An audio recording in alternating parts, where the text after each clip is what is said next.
Coucou les filles, on se retrouve aujourd'hui pour une nouvelle vidéo. Donc je vais vous montrer comment je réalise des petits gommages pour les lèvres. C'est hyper simple. Alors je prends des petits pots que j'ai trouvés chez 10. Ce sont des miniatures qui permettent de transporter vos produits lors de petits voyages. Donc je remplis tout ça avec du sucre. Ici c'est du sucre de canne roux. Et pour voir un peu la quantité que ça peut contenir. Ensuite je prends de l'huile végétale. Pour ce premier j'utilise de l'huile de noix de coco. Puis je prends du miel, une cuillère à café. Bon, sachant que mes petits pots ont une contenance d'environ 10 ml, c'était un petit peu trop liquide, donc je vous conseille de mettre un petit peu moins d'une cuillère à café. Ainsi, la consistance sera plus épaisse.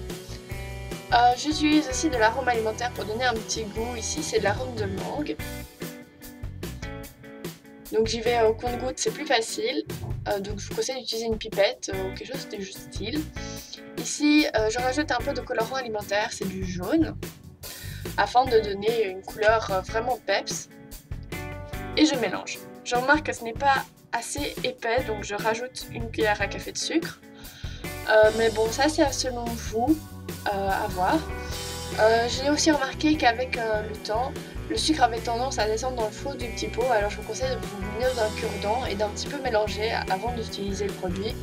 Et ça prend 2 secondes et ça aide à pouvoir utiliser le produit. Donc voilà, c'est un petit gommage qui va vous servir pour un petit temps. Alors le deuxième, je vais utiliser des produits plus courants, donc j'utilise de l'huile d'olive. Pour l'huile végétale, c'est tout aussi bien. Et je vais de nouveau mettre mon miel. Mais bon, je ne connaissais pas encore le fait qu'il fallait mettre un petit peu moins d'une cuillère à café. Ensuite, je prends de l'huile d'amande, de l'arôme d'amande, excusez-moi.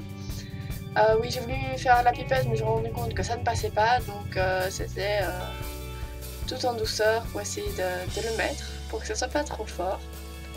Ensuite, pour celui-ci, j'ai pris du colorant bleu, mais en sachant qu'il y avait déjà l'huile d'olive et le miel, ben, ça a plutôt tourné à une sorte de vert. Mais ça, je le sais pour la prochaine fois. Voilà, c'est simplement... et je m'en suis mis plein partout. Heureusement, c'est des colorants alimentaires, donc ça part assez bien. Donc voilà, si vous voyez que c'est trop liquide, vous rajoutez un peu de sucre. Mais faites attention à ne pas dépasser la contenance de votre petit pot. Hein. C'est quand même là-dedans que ça doit finir, donc bon, faites attention.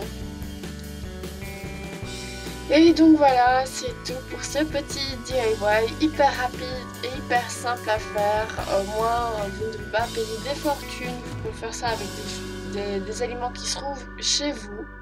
Même pas besoin d'acheter. Alors voilà,